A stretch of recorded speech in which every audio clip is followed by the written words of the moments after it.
Welcome to this episode of A Level with Emily, featuring a conversation with composer Chase Bethea about his music for Stardander School for Witches. It's a Harry Potter-esque narrative turn-based battle game where you learn spells, you solve mysteries, and the music fits absolutely beautifully with that because the music at times is mysterious as well. Winding melodies that kind of twist and weave, and unexpected instrumentation, which is always delightful. His mom sings too, which is great. Join us on Discord. That link is down in the show notes. And please do subscribe to this YouTube channel. You won't hear music during this interview. We only put that in the audio version for copyright reasons. All right, here is Chase talking about Stardander School for Witches. Stardander School for Witches is a visual novel RPG where it tells the story about different witches going through a specific witch academy through the course of 7 years. And it is inspired by Harry Potter, but it's not Harry Potter in that regard. And so you're learning about different witches and their personalities and the things they go through at different schools. You do specific battles to gain different points and things without the years and different storylines that interweave between each other. It's like a management sim, and that is typically what the game is about. Yeah. When you started on it, did you have art, or what? How did that start for you? When I started on it, it was about 3 years ago, and there was some art. The funny thing about this is that the track Daily Activities was actually a 1-minute track at the time. And I kind of vaguely remember that I did send it to, I think we had a meeting and it was talking about that. And I had already written this music. So it's technically my demo piece. I didn't have to demo for it, but I think I said, I have something I think that might work for this. And so Fancy Fish Games, David and Natalie had listened to it, and I think Natalie, because she's mostly the writer for the game, or is the only writer for the game, and also the artist, so she listened to it and she became enamored with it, and so much so that she wanted me to expand on it. So that's how it evolved into the 4-minute piece that it became, because I realized that, okay, well then, you love it this much, this is what you actually want to use for the game. So this would be the theme that it would be introduced into the piece, and then it blossomed into this interactive and dynamic form that will tell stories about strength and resolve and retreat and choice and mystery and all those other things. So they're all that stuff is actually in there, and that's why it's one of the biggest pieces on the soundtrack. Oh, cool. Okay. So when you wrote Daily Activities, that was what went through your mind, I guess? What were you envisioning with that track? I didn't envision anything, really. I was trying to write a folk song. Nice. It was a side. It was, like I said, it was a side from, I had no idea it was going to be part of Stardander School for Witches. It was a demo piece that I was experimenting with, just writing for myself for something. And I think I was just trying to write a folk song that sounded typical to what would be in like the 1600s or the 1700s in most like Europe or so. Yeah. And that just told like a small story, and nothing really intense or crazy, just something that I just wanted to see how it would turn out with specific instruments, and that's what it was. Yeah. So Daily Activities has like that, the harpsichord kind of sound in it. Is that what that is? Or, but then also it sounded like dulcimer to me. Yeah, there's 3 layers. There's harpsichord, there's hammered dulcimer, and there's a zither in there. Oh, cool. The zither is alive, is me playing live. It's nice. It's the slightly out of tune sound that mostly will be isolated, I think, by maybe before 30 seconds or a minute within the piece. And it's the ding, ding, ding, ding. That's me plucking this slightly out of tune zither, but I liked it because that's every time I envision the music in the School for Witches, I'm thinking of some kind of folk area that's just estranged from the city of some sort. It's a small town, people coming together, playing in folk circles, things like that. Yeah, yeah. And there's like a recorder kind of instrument that comes in as well, right? Talk to me about that. Right, that's me playing the native flute again. Right, again, it's just mostly me Okay. envisioning a small circle of Yeah. people that would come together to make this. I'm Yep. just trying to envision it live of if you had a recorder and I had a native flute or someone had a frame drum and the zither, we could perform this. That was my thought process in terms of making this as basic as Yeah. performance ready as possible, but also humanizing it and giving it that folk type of sound because that's what I was thinking of trying to achieve and get the sonic texture for. Yeah. Yeah. And I just love how the that line kind of weaves around. It's very cool. Thank you. And then, you know, you do include that very, I would say, what, 5 or 6 versions of that track throughout the soundtrack, which I really love when composers do that kind of thing. So talk to me about how it morphs that particular, before we move on to the other ones, how that Yeah. track morphs over the course of the game.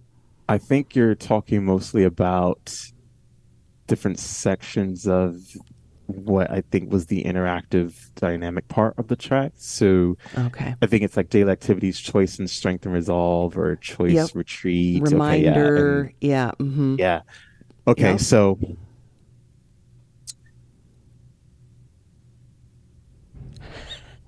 sonic texture is important for cohesion along with melodies within the game.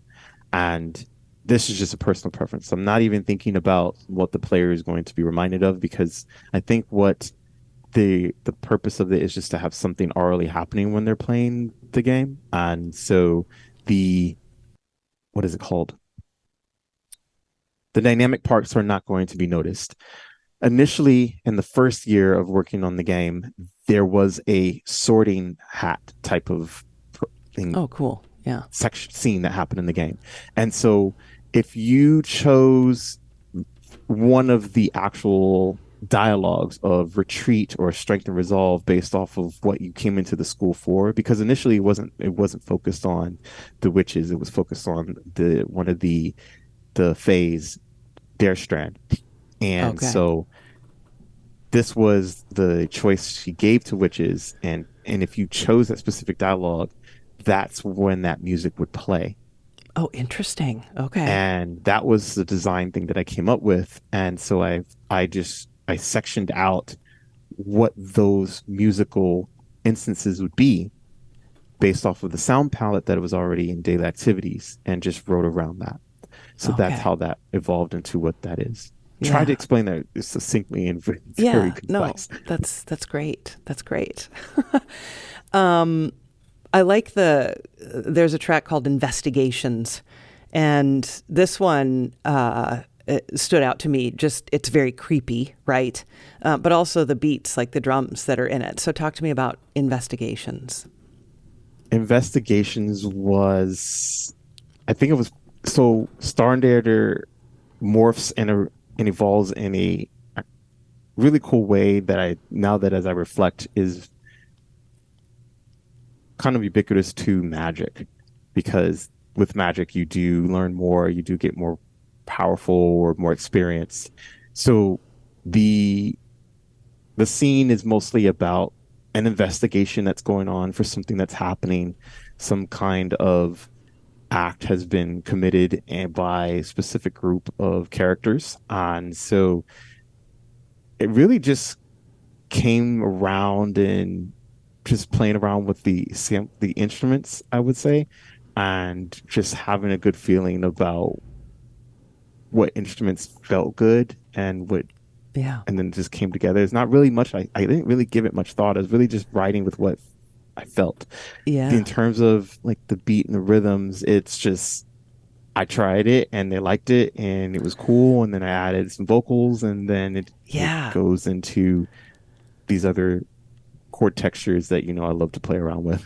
And you have vocals like throughout the soundtrack with a credited vocalist, and so talk to me, and we'll talk about the song too. But Sure.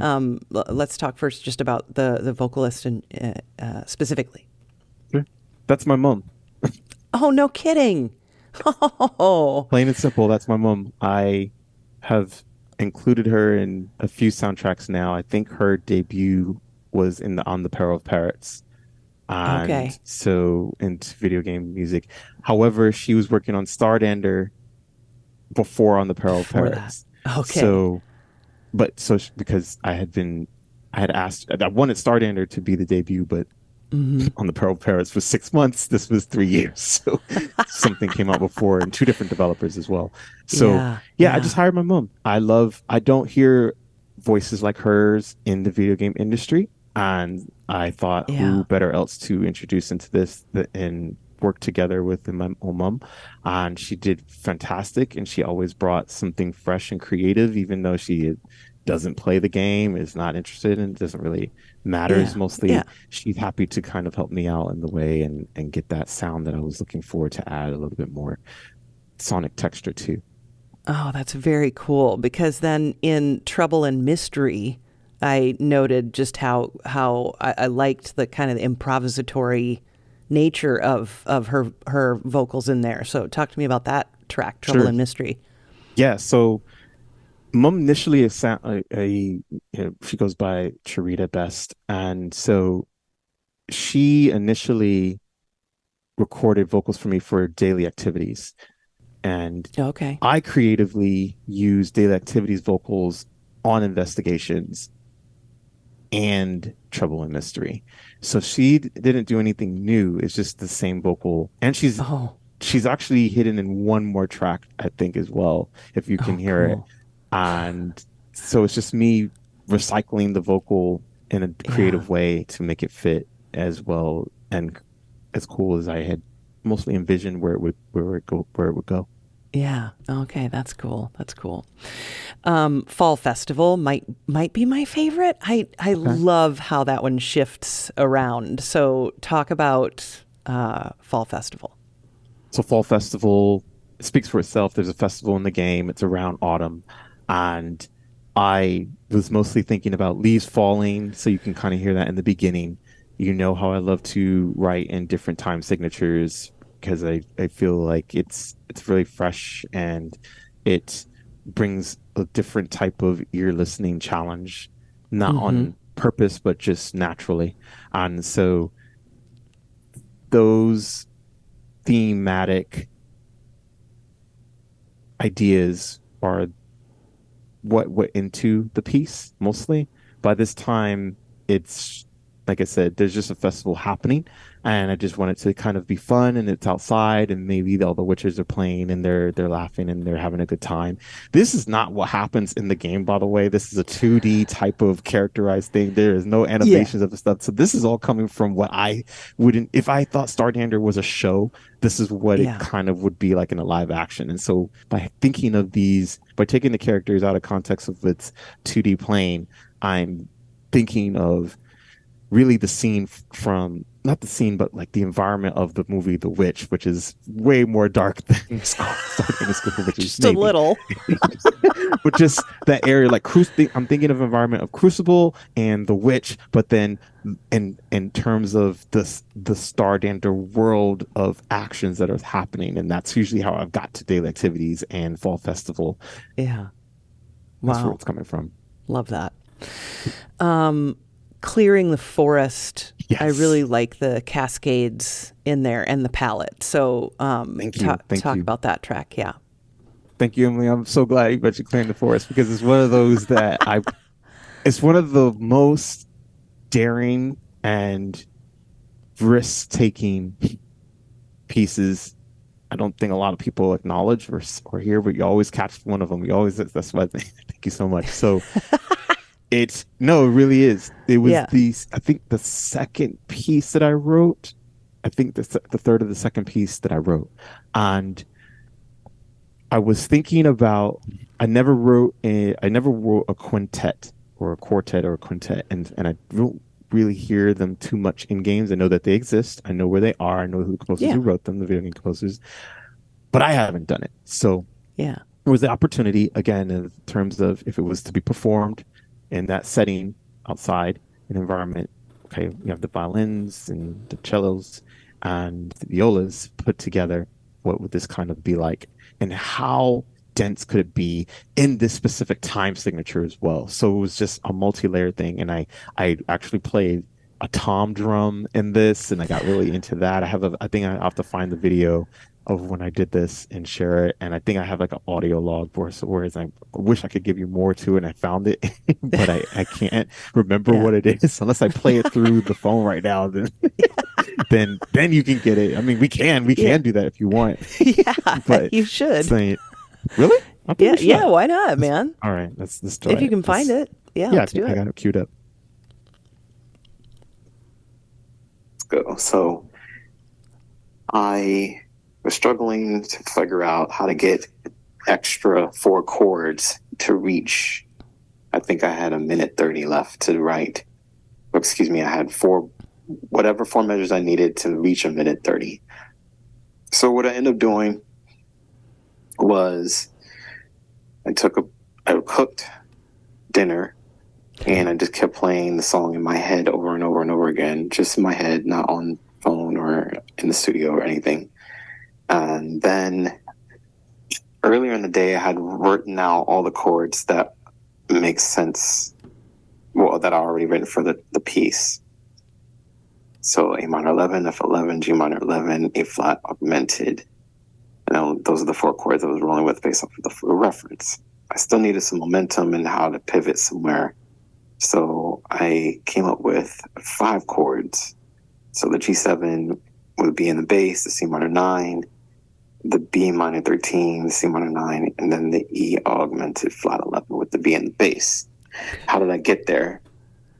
Well, I took my book that I usually have the journal for, and I did a technique that I had in college when I needed to see what it was and where it was going. And I just drew arrows underneath the chords from where they were going. When I got to G, I just decided to write out the chords I haven't used yet, which were C, D, and E. And then from there, I sat at the piano. I looked at chords that I knew I wanted some kind of dominant. I also should mention I had a reference of the near Song of the Ancients. And I looked at that chord structure, and it seemed cool. It was like the C minor, and then when it goes to A flat major 7, but I didn't want that. But I looked ahead to see, okay, I was trying to figure out where does it need to go and why. That's what I kept asking myself. So for G7, I knew that it needs to go somewhere. And then if it was going, it's typical chord progression thing. So if it's a G7, it would go to a C minor 9. I like that sound. So I kept that. And then I managed to land myself into, I thought it was an E flat augmented flat 9, but it's actually an E augmented flat 11. And with the B in the bass. So I liked that transition that it was going, but I needed something in between. And what happened was, as I kept playing that C minor 9 back and forth without the E augmented flat 11 with a B, I end up just moving my fingers down on the piano, and it ended up turning into a B minor 13 once I did the proper voicing that I had liked overall. And so this is how I got there. Now, I haven't implemented it just yet into the piece, but usually when I have a chord structure, I can flesh everything else out. So I'm hoping this will be the glue. First of all, this will get me to the end, and that's most important. Then I can fill in the stuff in between. But this is fresh. This is documented directly on the day that it happened, probably within a few minutes or within 10 minutes of me resolving the issue or the challenge. I love audio logs. I'm going to do that from now on. That's really cool. I mean, yeah, that's a good documentation of what What happened there? That's so cool. Thank you. I have to credit Avatar, the movie, for that. And Really? that's where the idea came from. I think I watched it many years ago, and I think there was a small thought of I should do that. Clearly, I think I should continue. In terms of clearing the forest, it only plays during, there's levels to this. So that's that part of how I got there. That's the musical side. This is also a really cool part of the game. Whereas after the musical thing came together and the quintet form and the chord structures and all that, I put that in and I arranged it the way in the quintet style. And it's very, like I said, it's possible. It may be possible to perform one day, hopefully. But in terms of the game, it only plays during battles. And not only that, I sectioned it out in terms of it being spells. So interactive dynamic form, the certain sections of the piece will only be attributed to earth, fire, wind, and water. So if you're doing well in the battle and you have these spells, things happening, then the music will have if you're doing really good, it'll be a tutti. And if you're not doing well, it'll be very bare bones. And so there's different parts that will be attributed to those spells and in conjunction with what you're doing in battle and how well or not well you're doing. Interesting. Okay. Love it. Love it. Yeah, I really... Sorry, it was a big one. No, that's good. No, I really liked that track quite a bit. And then you have some various, named themes, I'm assuming, for major characters. One of which, Apex's theme, I really liked. Fae Reign Supreme, and this has your mom in it, I think. Yes. So yeah. Yeah. Oh, cool. Yeah. So talk about Apex's theme. Apex is one of the Faes that they want to pretty much eradicate humans, and they don't really have any resolve other than doing so. And so it's supposed to represent their theme in terms of it's the be all of end all when this Fae enters the scene of the game. And there are hints of trouble and mystery in there because they're supposed to allude to another scene that foreshadows what's going to happen. And with trouble and mystery, my mom is in that, so I tie it in with that together to give it that feel, along with that time signature. So that's something that I really enjoyed pulling together and getting in there.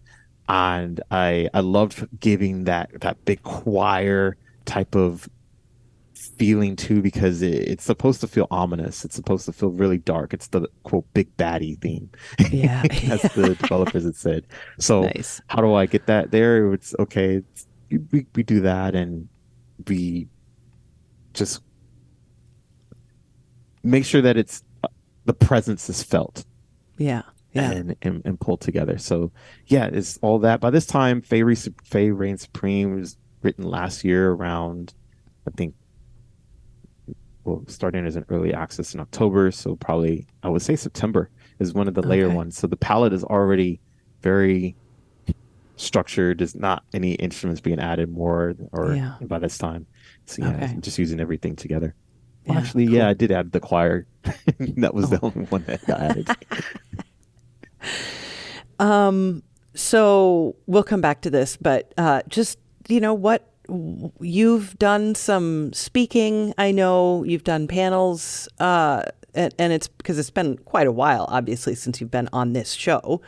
Yeah. But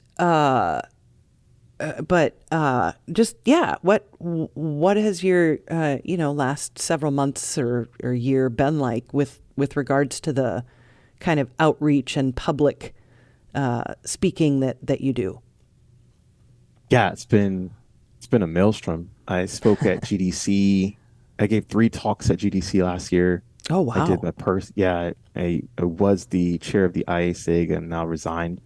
And so that was the town hall. That was the first talk, and then I did a micro talk about tools and interactive music that I did with Zalliver Nelson Jr. and Clifton B. and Star St. Germain and Jared Huntley and and me. And so it was a big panel, and I talked about a ground music interactive that are used based off of tools and things like that too. Another interactive music design thing that I'm doing in tandem while I was writing Stardander.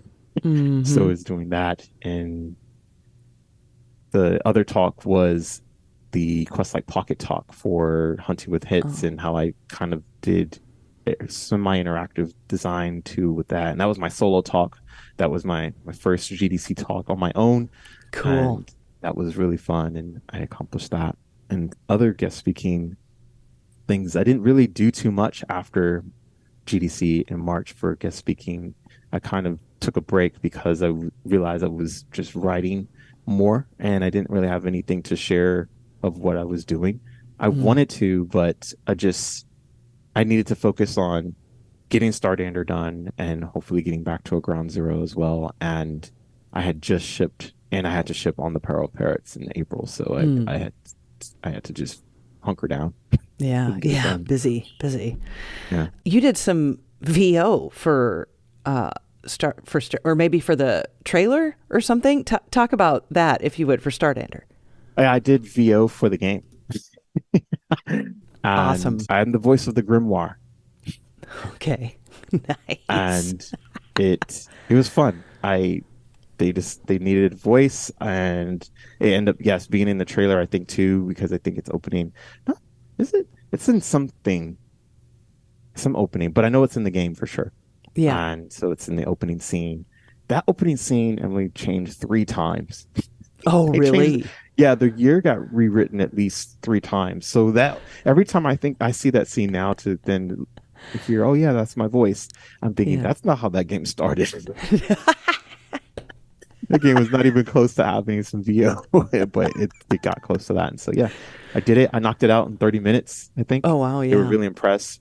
That's I think another skill I think I have just naturally, because I love doing different voices and checking it out. But I recorded it, knocked it out. They loved it, and they were like, oh my God, that was fast. Yeah. What else is cooking on your plate these days? Stardander, actually, the music for it was live performed by Helix Collective last June. Oh, nice. Yeah, in LA.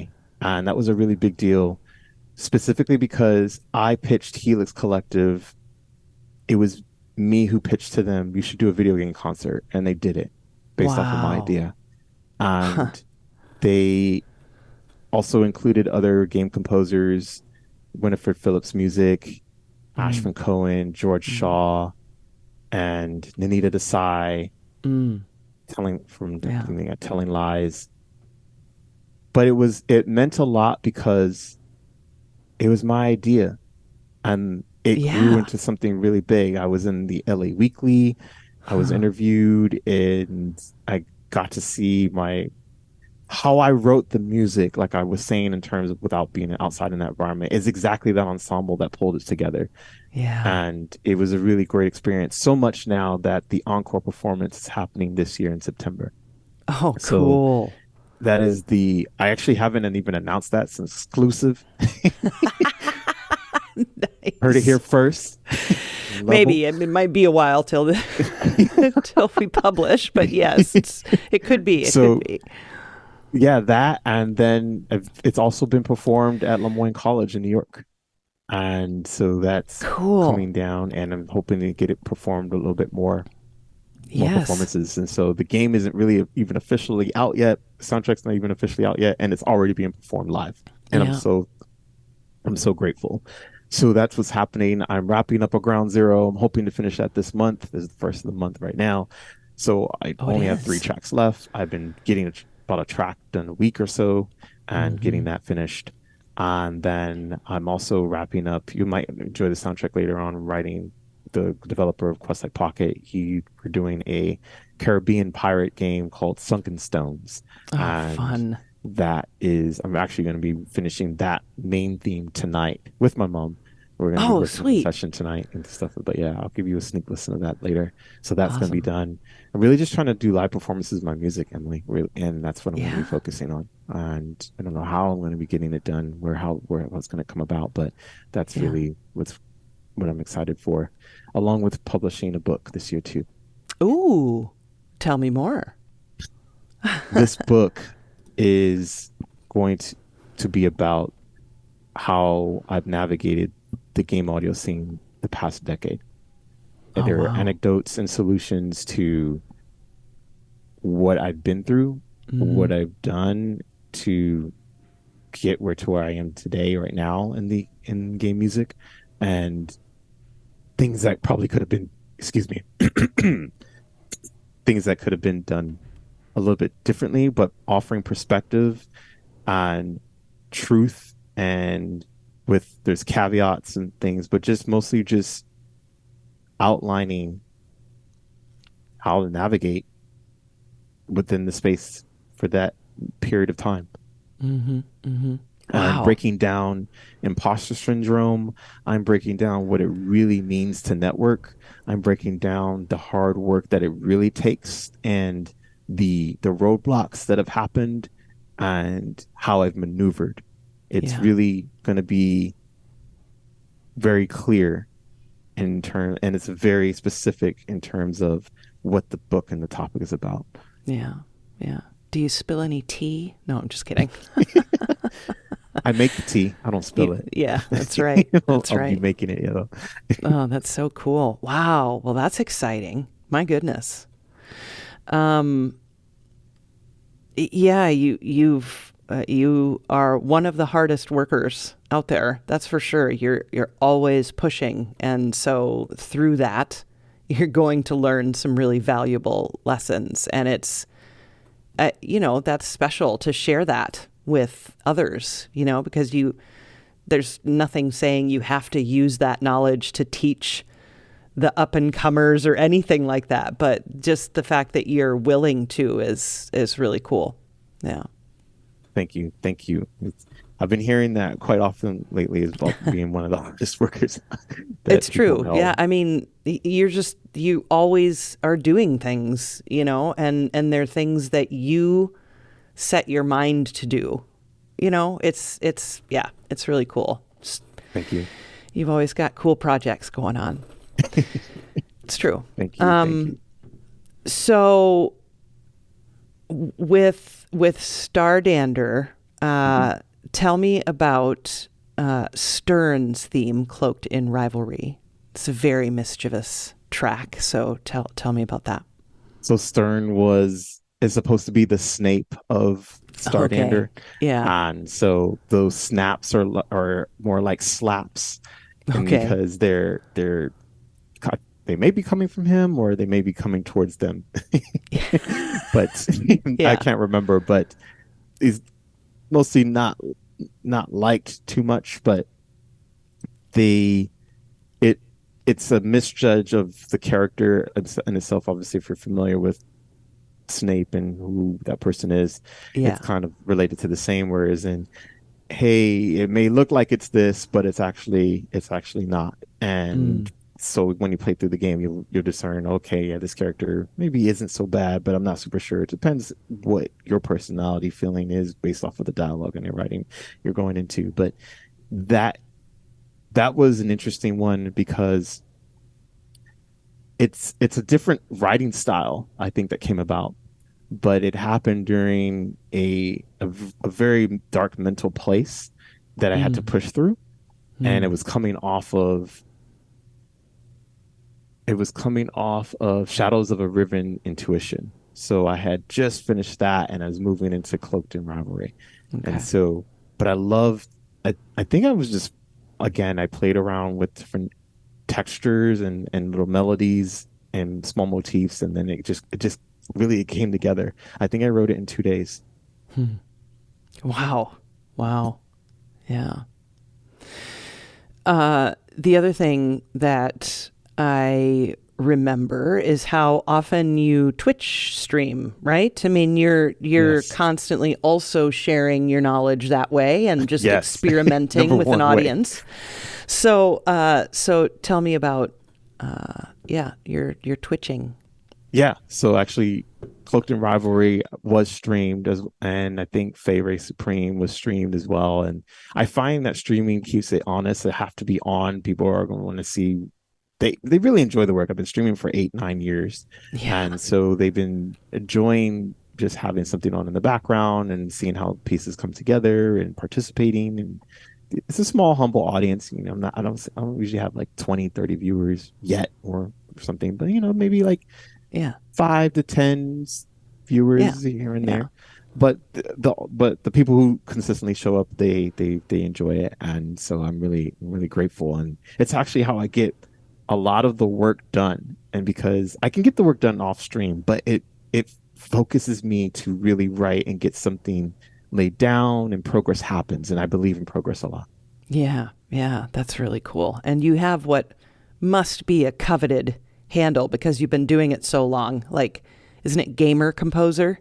Yes. Yeah, I mean, people must want that. It's funny when we started our Patreon, we got on Patreon so early that we got, patreon.com/level. And I remember talking to Ben Hansen about that, who's like the leader of the Min-Max empire, which is like one of the best, most positive empires in the world. And he's like, how'd you get that? Because it's just such a level, like but anyway, that's I love that. So check him out on Twitch too. Well, I mean, what more do you want to talk about with regards to Stardander or any of your other endeavors? Wow, what more do I want to talk about? Let's open it. Yeah, it's my mind is just kind of free and wild. I might have some. So I do have this specific Stardander developer journal. Oh, this is cool. This is the thing that we'll dive a little bit more into besides the audio logs. I don't know if we can see that here. Yeah. But it talks about different things that I did. Wow. I guess it's like, I did a study of adaptive music for The Lies Within Music Itself by Clint Bajenkian. And so I was, studying that in terms of the transitory techniques and drum fills. I have one here for the battle of the elements and references, where air will represent the chimes in Clearing the Forest, and reverse instruments, and then drums and cellos and bass, the tom recordings and the techniques that I did, from how many inches apart that they were, and the mic pre that I used.